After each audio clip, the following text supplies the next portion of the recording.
광야로 보내는 것이 이 전체 그림입니다. 그리고는 그 번제물로 드려진 것들의 피를 가지고 대제사장과 제사장들을 속합니다. 그리고 제단을 속합니다. 지성소를 속하고 모든 것을 다 속해요. 그래서 온통 시뻘건 피비린내가 나는, 그래서 피로 죄를 속할지니라가 이제 눈으로 냄새로 다 보여지는 것이죠. 지금 현재는 이스라엘에서 이걸 못 지킵니다. 왜 못 지키냐면은 성전이 없기 때문에, 대제사장도 없고 더 이상 할 수가 없어요. 그래가지고 지금 현재는 이제 풍습상으로 보면 이렇게 한다고 합니다. 지금도 용키리프를 지킬 때 이 아사셀도 못하고 번제도 못하는 대신에 닭을, 남자는 수탉, 여자는 암탉을 들고 머리를 이렇게 7번을 돌린대요. 이렇게 돌린 다음에 이것을 도살하는 사람한테 주어가지고 죽이게 하고, 그런 다음에 그 닭은 이제 가난한 사람이 먹도록 하는.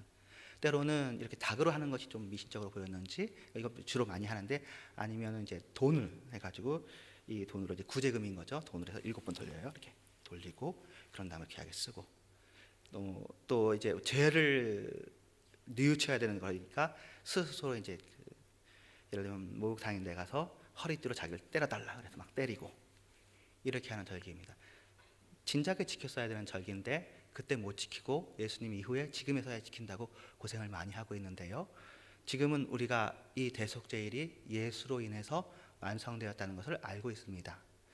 그런데 오늘 제가 제목을 특별히 아사셀로 잡은 이유는요, 이 아사셀이 저는 잘 몰랐는데 이렇게까지 논란이 심하고 분쟁이 많은 단어더라고요. 굉장히 이상한 단어가 되어버렸습니다. 다음이나 네이버에서 아사셀을 치면은 1번으로 뜨는 해석이 뭐라고 나오냐면은 종교 용어로서 악마의 이름, 유대의 광야에 있는 악마의 이름이라고 그렇게 해석이 나옵니다. 전 그렇게 나와 있을 줄 몰랐거든요. 원어로는 아사셀이라기보다는 아자젤에 해당하는데 왜 그렇게 나왔는가를 더 찾아보니까 외경에 아자젤을 가지고 광야에 있는 이런 것으로 해석한 구절이 있다고 합니다. 저희들이 뭐 외경을 읽지 않고 관심이 없으니까 그런 걸 몰랐고, 또 예수님께서 악령을 쫓아낸 이후에 일곱 귀신 들린 영이 갔다가 물이 없는 곳을 찾아다니다가 다시 돌아보니까 그 사람의 영이 깨끗해진지라 다시 들어갔다, 그 본문이 복음서에 있지 않습니까?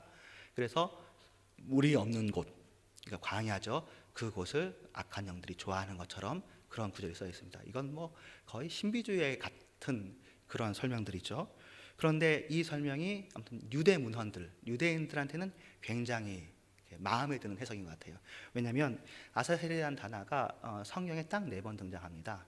레위기 16장에 등장하고 그리고는 등장하지 않아요. 그래서 그리고는 원어상으로는 르 아사렐, 아사셀에게 그렇게 되어 있는 부분들이 있습니다. 10절에 2번 나오고요. 그리고 26절에 한 번 나오고요. 이렇게 나온 8절에 한 번 나오고, 26절에는 특별히 염소를 아사셀에게 보낸 자는 그렇게 나와 있으니까 아사셀이 그러니까 염소하고 아사셀하고 다르구나, 이렇게 생각을 한 것이죠. 그러니까 뭐 아까 이해했던 것처럼 이게 아사셀이 무슨 악령인가 보다, 나쁜 신인가 보다, 잡신인가 보다, 그래가지고 그러면 염소를 그 잡신한테 드리는 것처럼 그렇게 해석이 되어 있습니다. 그리고는 제가 또 아주 뭐 흥미로운 자료를 하나 보게 되는데, 하나님의 교회에 설교 원고가 쫙 떠 있더라고요.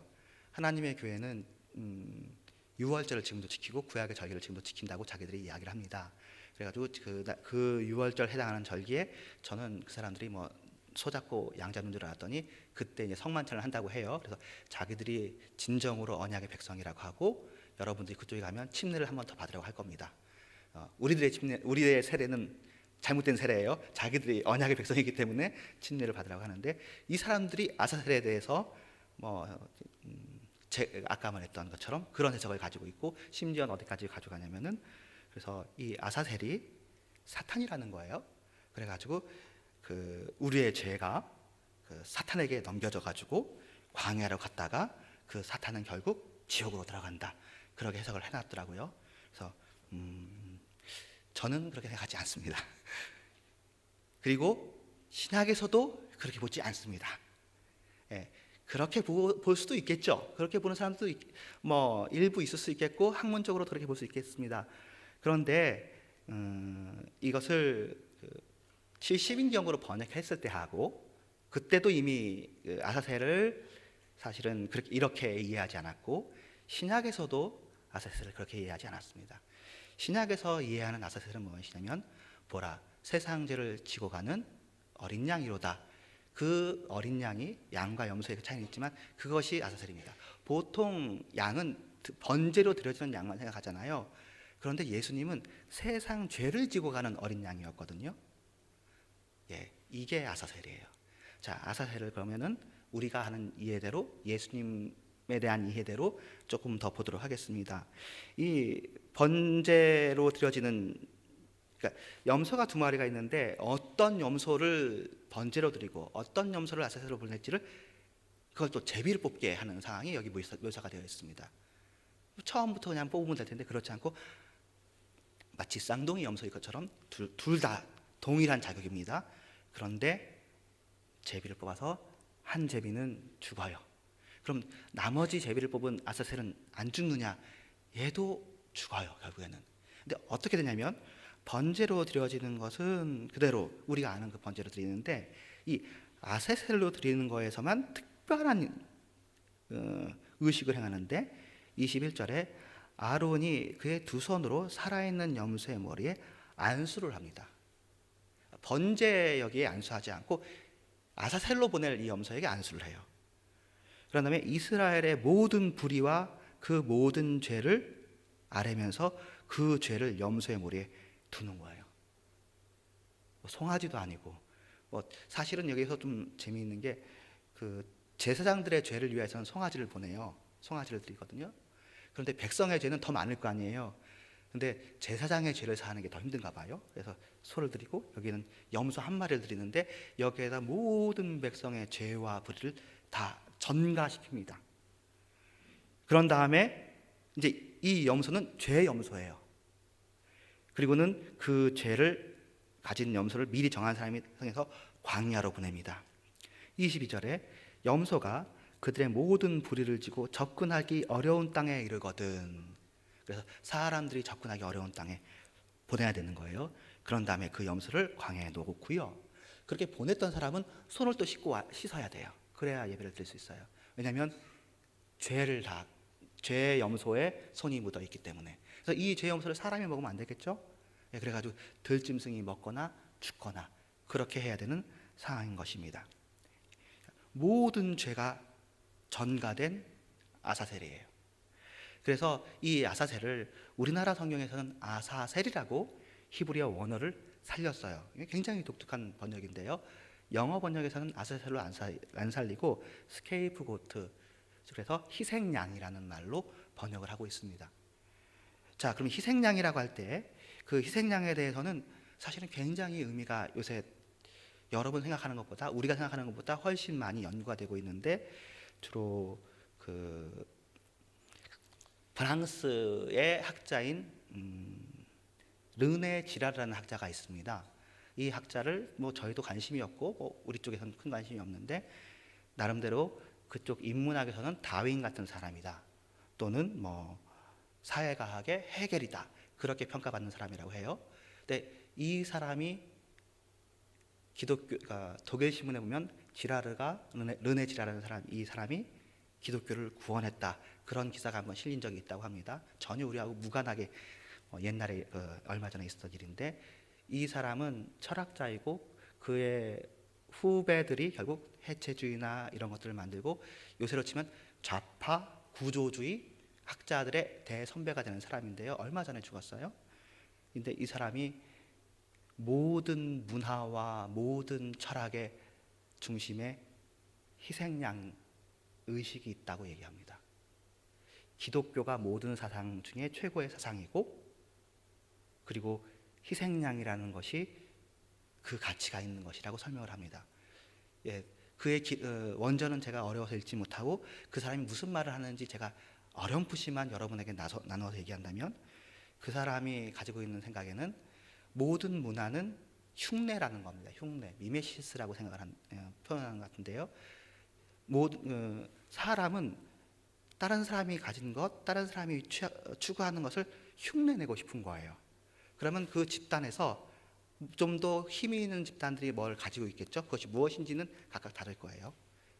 무형일 것일 수도 있고 유형일 것일 수도 있고 재산일 수도 있고 명예일 수도 있고 권력일 수도 있어요. 그런데 다른 사람들이 전부 다 그걸 가지고 싶어요. 근데 이것은 제한되어 있잖아요. 무형이든 유형이든. 그러다 보니까 갈등이 생기고 대립이 생기고 서로 화가 납니다. 그러면 사회가 어려워져요.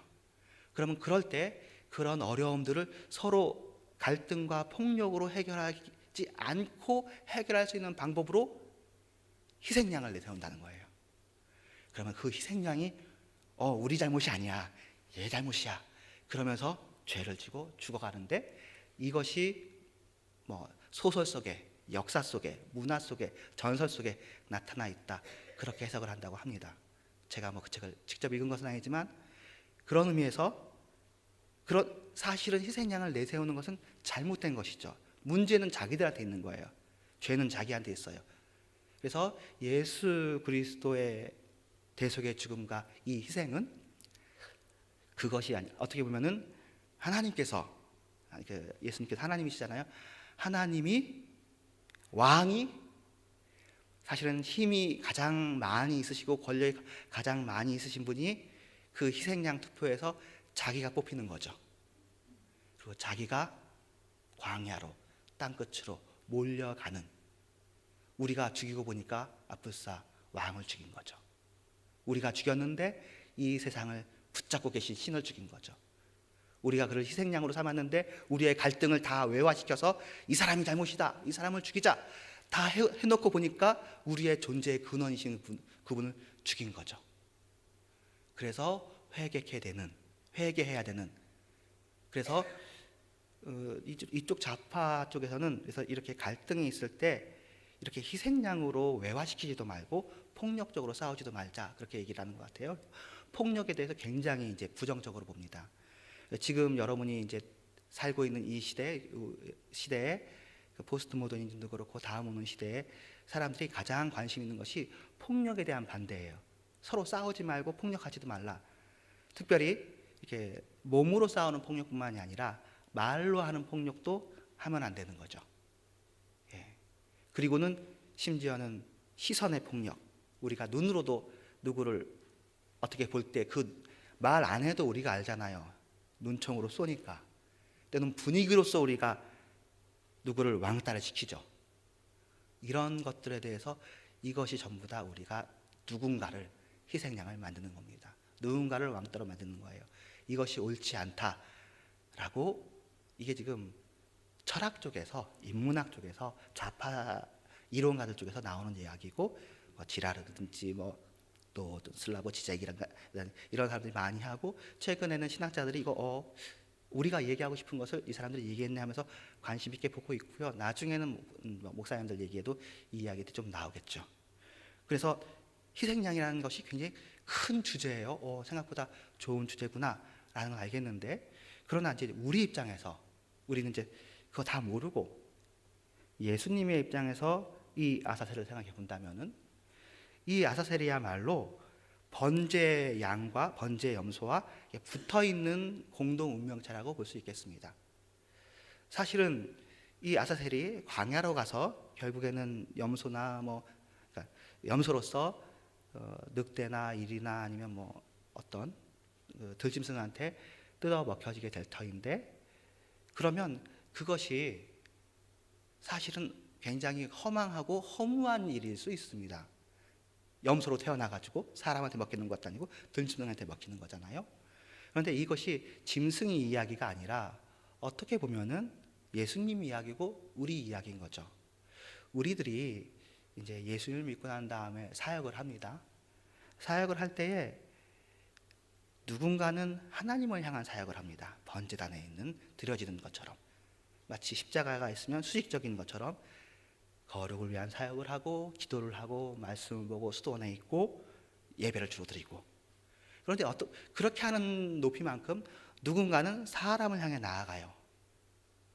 근데 사람을 향해 나아가면 하나님을 향해서 나아가는 데서 나아가는 데서 오는 은혜만큼이 있는 것이 아니라 여기는 현기증이 나고 아찔함이 있고 이거 자칫하다가 내가 잘못 나가는 거 아닌가?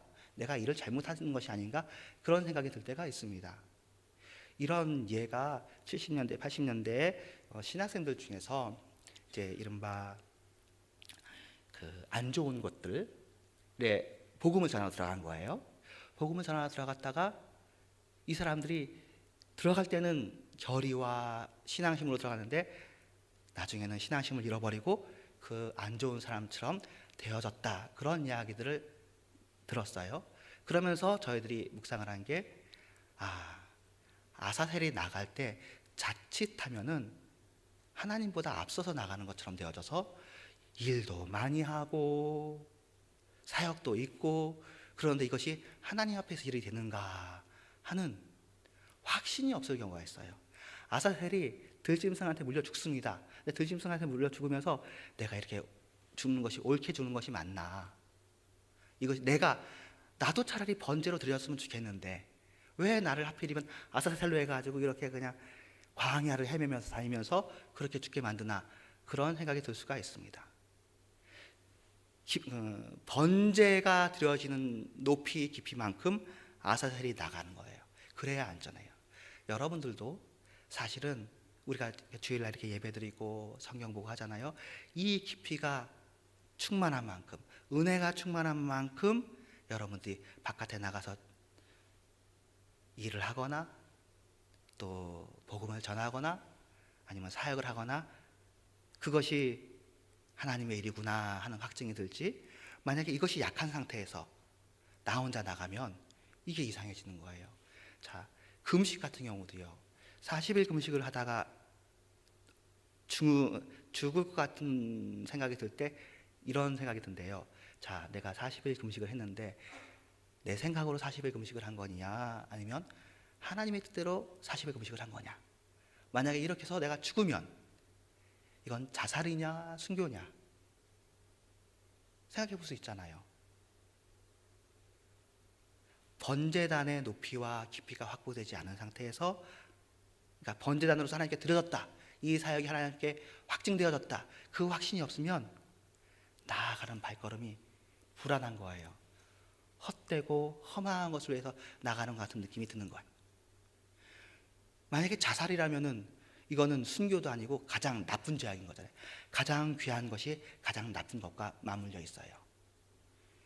이 아사셀은 더구나 사실은 죄를 거기에다 다 전가시켰기 때문에 예수님이 아사셀이라고 우리가 생각을 해본다면 예수님이야말로 십자가에 달려서 죽으셨을 때 얼마나 저주와 모욕과 침뱉음을 당하셨어요? 왜요? 우리의 죄가 거기에 전가됐으니까. 예수야말로 죄의 덩어리인 거죠. 예수야말로 죽어야 되는 것입니다. 예수는 없어져야 될 것입니다. 성경적으로도 예수님께서 십자가 지신 것에 대해서 바울도 해석하고 복음서 서신서에 여러 번 해석된 내용들이 있는데, 예수님께서 십자가 지신 것이 그것이 범죄자 중 하나로 취급을 받았다라는 점도 중요하지만 십자가가 나무로 되어 있다는 것이 의미가 있다고 얘기합니다. 왜냐하면 신명기 법전과 레위기 법전에서 나무에 달려 죽은 자마다 저주받은 자이기 때문입니다. 그래서 사도 바울은 예수님께서 메시아라는 걸 인정할 수가 없어요. 메시아라면 다르게 죽어도 되는데 적어도 십자가에 달려 죽으면 안 돼요. 십자가가 무서운 형벌이기 때문이 아니라 나무기 때문이에요. 그러니까 예수님을 핍박을 했죠. 그랬는데 다메섹 도상에서 살아계신 예수님께서, 부활하신 예수님께서 자신을 부르고 주님이신 것을 발견했어요. 당신이 누구십니까? 했더니 내가 핍박하는 예수라고 얘기를 했어요. 그것을 사도 바울은 의심 없이 믿어요. 자, 그러면은 이제 당황스러운 거죠. 이게 지금 저주받을 존재인데, 분명히 죄덩어리고 우리보다도 더 형편없는 흉악한 죄인데 이 죄의 덩어리가 어떻게 하나님 보좌 우편에 앉아 있는가? 이게 해석해야 되고 풀어야 되는 숙제가 된 것이죠. 그래서 사도 바울의 신학은 결국 그것에 대해서 풀어냅니다. 그것이 우리가 알고 있는 복음인데, 맞다. 구약 말씀이 틀린 것도 아니고 예수님께서 주님이시라는 것도 틀린 것도 아니에요. 둘 다 맞아요. 둘 사이에 한 단어가 있다면 예수님께서 우리를 위하여서 죄가 되셨구나, 우리를 위하여서 저주가 되셨구나, 그것을 깨닫고 그것을 바울이 나의 복음, 그렇게 얘기를 합니다. 그러니까 예수님께서 아사셀이 되신 거죠. 희생양이 되신 거예요. 십자가에 달린 것이 성부냐, 그런 것도 초대교회 때 이단이었습니다. 성부순환설이라고 합니다. 우리는 성부순환설을 취하지는 않습니다. 성부는 고난당하지 않으세요. 그러나 삼위의 성자, 삼위의 제2위이신 성자, 단순한 성자가 아니죠. 모노게네스죠. 하나님이 등장하면 바로 언제든지 유일한 독생자인데, 그 독생자는 순환을 받습니다. 그리고 여러분에게도 순환 받기를 요청합니다. 여러분들도 제자들을 둘씩 보내시면서 너네들 보내는 것이 얘기하시잖아요. 예, 여러분들도 아사셀이에요. 여러분들도 가가지고 이 세상에서 물고 뜯기고 먹히고 그렇게 합니다. 여기에서 우리들이 시적으로 영적으로 상상력을 한번 크게 한번 펼쳐본다면, 이건 제 상상력이 아니고 저도 듣고 배운 것이고 저희 선생님들이 알려주신 건데요, 어떻게 보면 양이 이 세상을 이기는 방법은 양이 늑대하고 싸워서 이기겠습니까? 그것이 아니라 주님 안에서 번제가 확보돼야 돼요. 번제 확보되지 않고 하나님과의 관계가 확보되지 않으면 의미가 없어요. 하나님과의 관계가 확보가 된다면 기꺼이 늑대에게 뜯어먹혀 줌으로 말미암아 그 늑대가 양이 되는 거죠. 신비로운 일이 일어나는 거죠. 이 아사셀은 그 아사셀을 뜯어먹는 자들마다, 핍박하는 자들마다, 비방하는 자들마다 변화시키는 성만찬의 예수님의 살덩어리들인 거죠. 예수님께서 자신의 몸을 성만찬에서 나눠주시면서 내 살이고 내 피라고 얘기하십니다. 우리가 죄인인데 예수의 살과 피를 먹고 이제 의인처럼 인침을 받고 의인이 되는데, 우리도 역시 성만찬처럼 세상에 나가서 우리의 삶을 뜯어줘야죠. 뜯겨줘야죠. 그러면 우리의 희생을 먹고 우리의 헌신을 먹고 그 사람들도 그것이 성만찬의 현장에 되어지고, 그들 중에 혹시 주님께서 택하신 자들, 주님께서 사랑하시는 자들은 또 다른 아사셀이 되고 또 다른 번제양이 될 것입니다. 그렇다면 이 세상 살면서 한번 태어난 삶인데 의미가 있는 삶이지 않겠습니까? 어차피 이 세상 한번 사는 것인데 하나님의 손에 붙잡혀서 하나님께 드려지는 양이 될 수도 있고, 또는 세상을 향해서 이 세상을 변화시키는, 얼마든지 우리가 연약한 자가 되어지고 광야라는 땅 끝으로 가도 되어집니다. 주변부로 밀려나도 됩니다. 우리를 밀어낸 사람들마다 변화될 것입니다. 우리를 무는 사람들마다 변화될 것입니다. 우리를 고소한 사람들마다 변화될 것입니다. 우리는 모릅니다. 언제 될지 모르고 어떻게 될지 모릅니다. 우리가 할 일은 우리의 살과 피를 내어주는 것뿐입니다. 우리가 언제 죽을지도 모릅니다. 그러나 주님께서 우리의 생명을 주장하고 계시면서 너희도 나처럼 십자가를 지고 한번 가자, 땅끝까지 가자, 광야로, 때로는 예루살렘으로, 어디든지 십자가를 지고, 왜냐하면 여러분들은 예수님의 몸이니까요. 그리고 이 세상은 예수님의 몸을 필요로 해요. 물론 예수님의 몸이 치유의 능력이 있는 몸이시고 세상을 다스릴 수 있는 능력이 있는 몸이시기도 하지만, 세상은 일단은 그 능력이 있는 예수님은 재림 이후에 보기를 원하는 것 같고, 지금 세상이 필요로 하는 예수님은 십자가 지시는 예수님이고 낮아지시는 예수님이시고 착하고 약하고, 그래서 자신들의 폭력성을, 자신들의 죄성으로 예수님을 삼키고, 그런 이후에 오히려 예수님으로 인해 변화되는, 그것이 이 세상이 요청하는 것입니다. 여러분들은 빛인데 빛이 어두움에 들어가서 어두움에 의해서 막 우겨쌈을 당하다가 여러분들이 그 어두움을 빛으로 만들 것입니다. 여러분들이 하는 것이 아니라 여러분 속에 거하시는 하나님께서 그렇게 하실 수 있습니다. 여러분 하나님을 믿으십시오. 여러분 속에 거하시는 성령님은 이 세상보다 크십니다. 그리고 여러분들이 거듭나게 된 것은 세상으로 된 것이 아니라 하늘로부터 되었기 때문에 여러분 생명은 하늘에 다 보관되어 있습니다. 살고 죽고를 주님께 다 내어드리시고, 먹고 마시고도 주님께 다 내어드리시고, 자는 것 깨는 것도 주님께 다 내어드리시고, 살면서 어찌하든지 주님께 쓰임을 받아서 주님께 영광이 되어지고, 주님의 나라를 위해서, 주님의 교회를 위하여서 우리의 삶과 우리의 시간과 우리의 가정과 내 이름과 내 명예와 내 모든 재물이 쓰여진다면 사람으로 한 생명 태어나가지고 얼마나 복된 일이겠어요? 저는 염소 중에 아사셀 염소가 가장 복된 염소인지도 모르겠다고 생각해요. 여러분들 아사셀 염소가 되어지기를 주님의 이름으로 축원합니다. 여러분 번제 염소가 되어지기를 주님의 이름으로 축원합니다. 여러분들을 주님께서 사랑하시고 여러분들도 주님을 사랑합니다. 기도하겠습니다. 함께 기도하고 축도함으로 마치도록 하겠습니다.